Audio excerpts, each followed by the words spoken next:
Hello guys, this is Gautam and today I'm going to explain you about loan amortization. So what exactly is loan amortization? Loan amortization means whenever we take a loan, we will be paying interest and principal amount. So how much of the loan, that monthly payment that we are doing, is going towards principal and how much of it is going towards interest payment is what we are going to calculate on this loan amortization.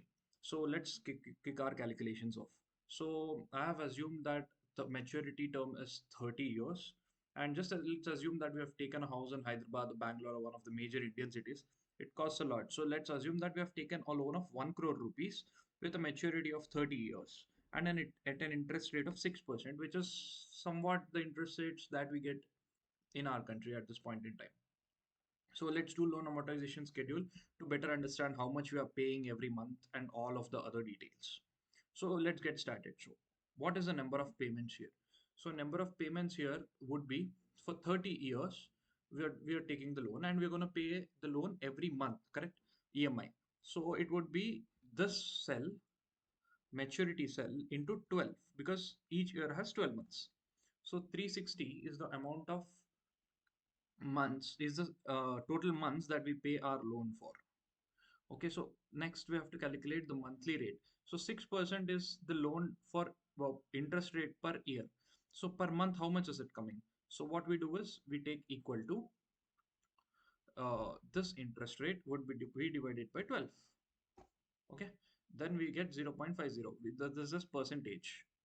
Okay, so next, monthly payment. How much monthly payment we have to do? Like how much EMI we are gonna pay each and every month is nothing but we have a function in Excel, that is PMT of rate. What is the rate? Monthly rate 0.50, comma NPER, number of payments, comma the present value we will take it as negative 1 crore, comma future value we will take it as 0 because we are taking the payments until 0. Like the loan will come down until 0 at the last, correct? So that's the reason, and enter. So this is the amount of payment that we are going to do each and every month. So let's highlight these cells in a different color. So whatever we have calculated now, I'm highlighting in purple. Okay, so let's get things started off. So here, today's date is 10th November, as you can see, but I'm starting with 1st November. Let's just assume we have started the loan on 1st November 2024. 2024, okay? And this would be month number 1, correct? So every month we have to pay the loan. So again, 1st December 2024, and this would be month number 2. So like that, we these are 2 months. So like the same, we have to pay our loan for 360 months. So let us just drag it down until we get 360.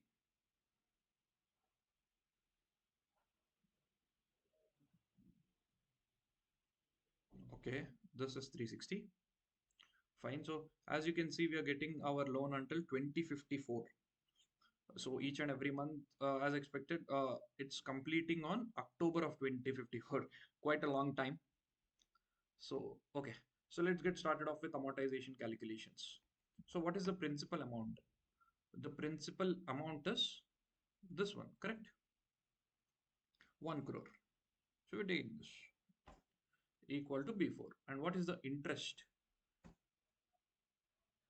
The interest that we are paying is how much? 0.50, correct? We're paying it on principal, correct? So equal to principal into interest, monthly rate. Okay, when you do this, you're getting 50,000 as the interest. So here, okay, so here what we do is we will lock this cell interest because it remains same for each and every month, correct?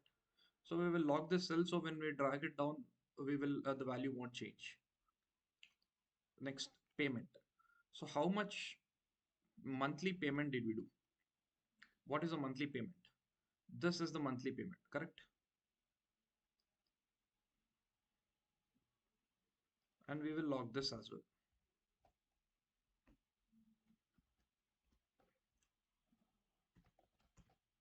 Okay, so this is logged. So how did we calculate interest? This cell into this monthly rate.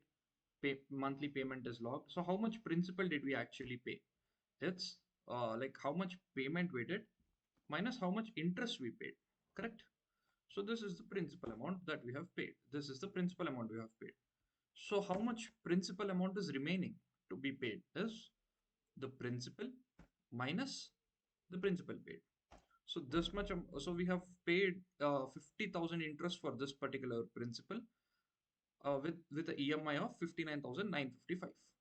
Okay, so still we have to pay our principal amount of 99 lakhs. This is the principal amount that is remaining. So let's take it down to the second part, second month, sorry.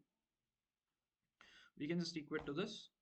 So we will get this. So what will be the interest? You can just drag it down. So you can see the interest, since the principal has reduced a little bit, the interest amount has also gone down. So next, the payment remains the same, correct? Every month the payment remains the same. Next, what is the principal paid? We can just drag this down again. So this time around the principal paid us more compared to previous because our principal has reduced. So interest has reduced. So I hope you have identified the pattern. As the time goes on, your interest will keep on reducing. The amount of money that you pay for interest keeps on reducing, and the principal amount will keep on increasing as the time goes on. So let's calculate the remaining balance. We can just drag this down as well. Correct. This is the remaining balance. So now we need to calculate for the whole 360 months. Correct. So let's just drag it down.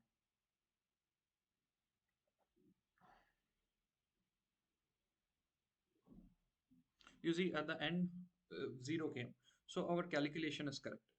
So you to just verify whether whatever you have done is correct or not, you just go to the principal, okay, this principal and do sum and see if it's coming to 1 crore, which is our initial principal amount. This if this sum comes towards 1 crore, whatever you have done is correct. It is just a means of cross verification. Okay, I'm taking a title here and I'm entering. See, we've got 1 crore, correct? Let me highlight this in green. So this is how you do loan amortization. See, as you can see, as the time keeps on going, your principal keeps on reducing, correct? And the interest that you pay keeps on reducing as the time goes on, and the principal that you are going to pay, actual principal amount keeps on increasing. So this is all about loan amortization from my end. Thank you for watching the video. Hello guys, so let's now see what payback period is. Now that we have seen what loan amortization is in our previous video, let's see what payback period is. So payback period is nothing but how much time will it take for to recover our initial investment. It is pretty simply put, how much time will we break even on our initial investment. That's all payback period is. So let's just assume a simple scenario where you're investing 100 rupees and you're getting 20 rupees every month, every year. So when you're getting 20 rupees every year, what is the payback period, you tell me? So this is for 5 years, correct? So this 520s included will give you 100. So your payback period, your break evening at 100 after 5 years, correct? So 5 years is your payback period. It is as simple as that.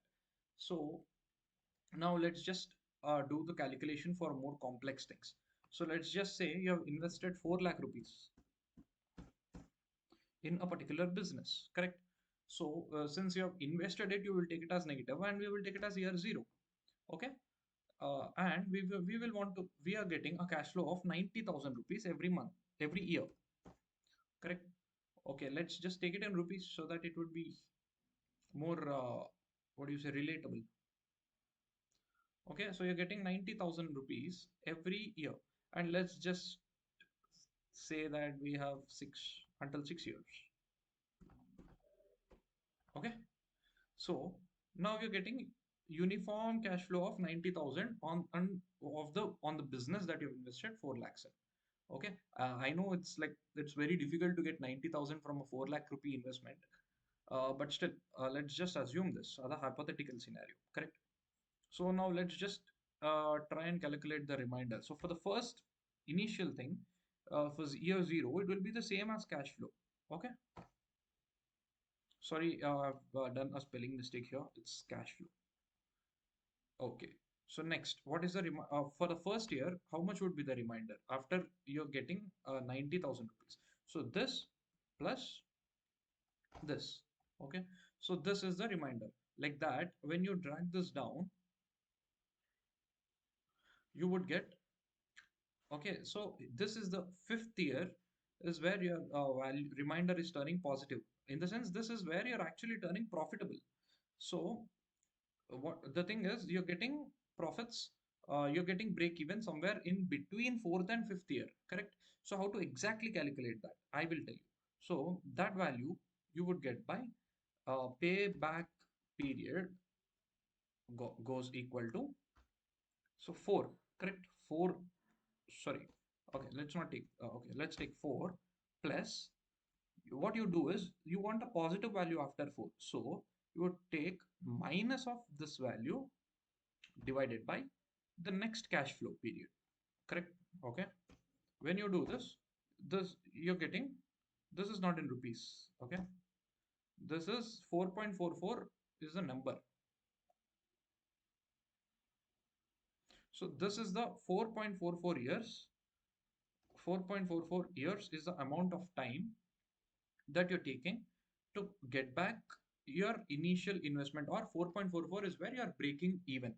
So what one biggest issue with this model is it does not account for time value of money. So say 10 rupees you're getting today, it is more valuable than 10 rupees that you're getting 2 years later. So due to inflation and other things. So this is one of the biggest drawback of payback period. Thanks. Yes. So let's start with the discounted payback period. So since we have already seen what payback period is nothing but how much time would you take to break even. So this we are getting 4.44, right? But the limitation in payback period is we are not considering the inflation. So we are assuming that the 90,000 at year one is the same as 90,000 at year four. But no, right? Year one 90,000, currently 90,000, and the future 90,000 will have lesser value due to inflation and all other factors. So what discounted payback period does is it calculates the present value of the future cash flows, it adjusts for that value, and then calculates the payback period where we are breaking even. Okay, that's the simple concept. Here we have assumed a rate of 10%. So let's just kick it off. We want to take the same model of 4 lakh rupees and see when we are going to break even with the discounted payback period question. Okay, so we have taken years 1, 2, 3, 4, 5, 6. We have taken until 6 here. So let's see the cash flow. We are investing 4 lakh rupees. Okay, we are investing 4 lakh rupees. Let's just take it in terms of currency. And then the cash flow was, if I'm not wrong, 90,000. 90,000 every month. 90,000 we are getting. Okay, so let's just take this also in terms of currency and drag this down. So these are the cash flows that you're getting. Okay, the year and the cash flow. So what we do here is we initially calculate the present value of the cash flows, present value of future cash flows. So the procedure for this is you have a PV formula in Excel, which you can do that. What is the rate? Rate is 10%. And this is the current year. NPER is the current year, comma. You have no PMT, so it would be 0, and the future value would be minus of this amount. If you take plus it, the whole value comes in negative, so you don't want that. So you want, if you take minus of minus, then it is better. Okay, so you're getting this particular value, and if you drag this down, you see I've done this deliberately. You're getting 90,000. This is a mistake. The mistake that I have done is you have to lock this cell, else it is taking these all things, correct, when you're dragging the formula down. So don't do that mistake. Now once you do this, let me remove this and drag this formula down. See, now we are getting these values. So these are the current present value of all these cash flows. So 90,000 in year one is already worth 81,000. So 90,000 in year four is worth 60,000. So we are accounting for the present values of the future cash flows, and now we are calculating the payback period. So how do we calculate that? This we will take the same because it is year zero. It is our initial investment. Next, for year one, the how would we calculate the remainder? We would take the present cash flow plus the remainder. Okay, we're getting a value. So let's drag the same down. Oh, so have you seen? It is still a minus 8,000 here, and we still haven't broke even. Whereas in the payback period, we broke even right in the fourth year, but here even in the sixth year, we didn't break even. So let's take seventh year also. And let me just drag this down. Let me just drag this down and let me just drag this down. So this is the final value that we are getting. So finally, we are getting positive in between sixth and seventh year. So this, let me just highlight this and let us calculate the discounted payback period now. Discounted payback period. So the formula would be how much? It would be sixth and seventh, right? So six. You can even take the six plus. What I would do is divide this. You would take wait. You would take negative value for this. Divide this with the next cash flow. So we are getting this in terms of currency. Let's change it to number. So this 7.17, let me just take it as 7.17 itself. 6.17, sorry, beg your pardon. So 6.17 is our discounted payback period. So when you compare this with payback period, which does not take into affect the present value of the future cash flows, this is a much better model because we will come to know the inflation rate and everything else. So this is one disadvantage in payback period where that would be addressed in discounted payback period.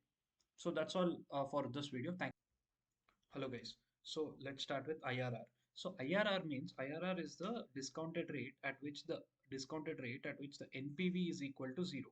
So let's just assume that we are starting a project with like 1,000 rupees, and for let's assume every year we are getting 2,000, 3,000, 4,000, 5,000, etc. But the with the future value or the present value considered and discounted for, what is the break even point or when the NPV is zero is what the IRR will tell you. So let's just take this Excel model. I have just taken this particular problem, and here we have six projects, and we have to calculate IRR for each of the project in Excel. So let's just see how we will calculate this in Excel.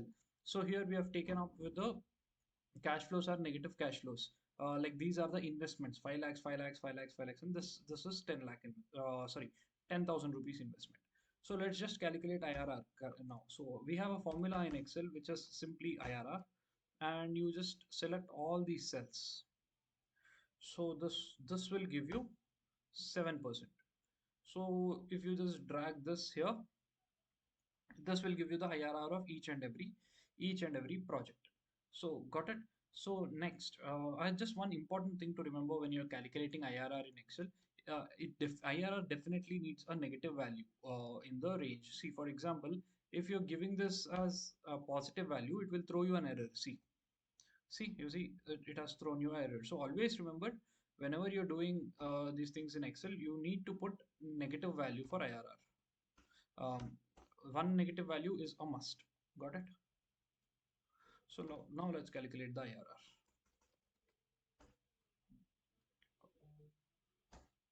Got it? So these are the IRRs. So this part of the question is completed. So if the company's hurdle rate is 20%, which projects should it accept? So about 20%, there are three IRRs, correct? So these three the company can accept. So this is all about IRR. We have seen IRR previously. So IRR is the rate at which the discounted rate at which the NPV becomes zero. Uh, so we'll see what XIRR is exactly. So this is XIRR sheet. So let's see for IRR, the only difference between IRR and XIRR is in IRR, we assume that the payments are done at a yearly stage or monthly at a timely installment. So exact payment is made in a particular time interval every year or every month at the same date. But in XIRR, we can do random payments and random dates, and still we can calculate the IRR. That is a modification between IRR and XIRR. So it is more similar to the real world scenario because People investing outside may do lump sum when they get when they get something, or when they get a bonus in a particular month, they might invest more. At a particular date, they might invest. This is more closer to the real world scenario compared to IRR. So how do we compute this XIRR? So I've taken random dates and random cash flows, and let's see how would we compute XIRR. So in Excel, it is simple. We have a formula of XIRR, and you take all these things, all the cash flows, comma, all the dates. Okay, guess means even for IRR there is a guess, but even if you don't enter it, it will take it will take it automatically 0. It will take 0.1 as the value automatically. This is the value which we think XIRR is, but it will automatically compute if you give these two cells. So this is the value that we are getting for XIRR, and let us convert this into percentage. So this, let me highlight this. So this is the XIRR for this particular model. So that's all for this video. So in this video, we have looked at a lot of things, like what is loan amortization. We have looked at loan amortization. We have looked at the payback period. We have looked at discounted payback period. We have looked at IRR, and XIRR. So yeah, that's all. That's all from me. Hope you had a great time watching this video. And thank you.